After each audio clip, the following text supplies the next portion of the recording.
Mark Steyn, journalist and author and radio guy as well. Yeah. No, that's south of the border. I'm one of. Why haven't you asked me why I can't be president? You've asked everybody. You've asked Janice Dean. Because you're Canadian. Yeah.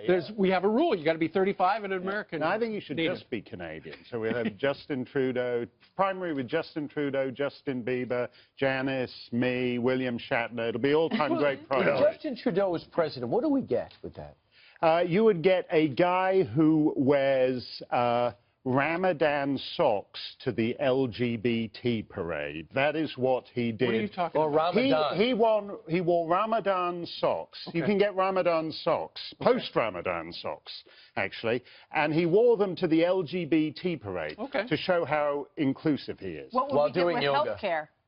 With healthcare, you'd get much longer waits, which would give you more time to admire the Prime Minister with the Ramadan socks marching in the LGBT parade. All right, let's talk a little bit about American politics. Debbie Wasserman Schultz was the chairwoman of the DNC for a number of years.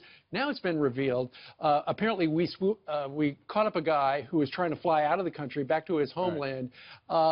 He's been charged with, I believe, bank fraud.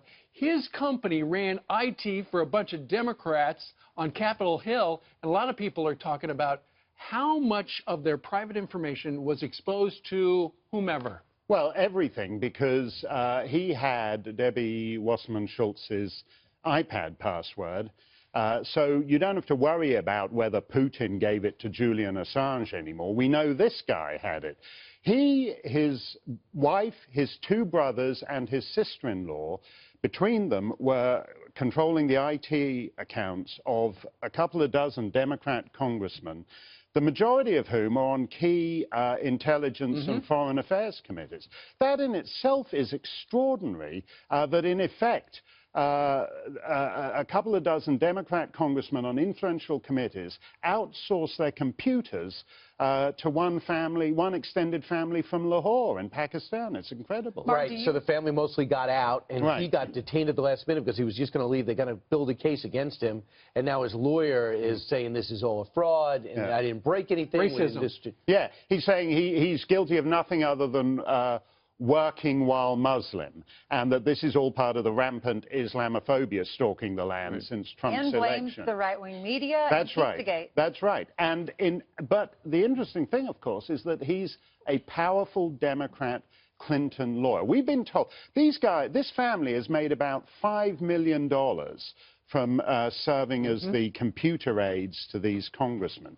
Wow. Yet that money is nowhere in sight. They borrowed money from an influential Iraqi politician connected to Hezbollah. This story is everything the Russia story has but doesn't have actually existed. No network coverage at all over the last 2 days. But I mean, what does a guy have to... This guy literally... When the great American expression, he couldn't get arrested. This guy actually could get arrested and still didn't make the paper. I mean, that's actually amazing. But Mark, she would not fire him. She'd heard all those stories about, yeah, you know, these guys, they've got all your passwords and they know all your stuff because they've got all your laptops and whatnot. And iPads and devices, and yet I don't believe he was fired until he was just arrested. No, he was arrested Monday night at Dulles, and Debbie Wasserman Schultz fires him on Tuesday. And again... What was her weight? Well, that's interesting, isn't it? The obvious answer is that these guys know something about these people. Now, again, in the Russia investigation, we're told that, oh, Trump, you know, if you remember that phony dossier about what he was doing. Yeah, we remember that. We were told he's susceptible to blackmail. Well, the obvious answer here is these guys have the goods on all these congressmen, and they're the ones who are actually no wonder he didn't get fired. It's like if the Russia investigation would make sense if you take out the word Russia and insert the word Pakistan. I have good news for you. There's another book coming out that Hillary Clinton pretended to write. Right. And this one is going to be about what went wrong in the election. Yeah. Look at the title. Called, What Happened? Hillary Rodham Clinton.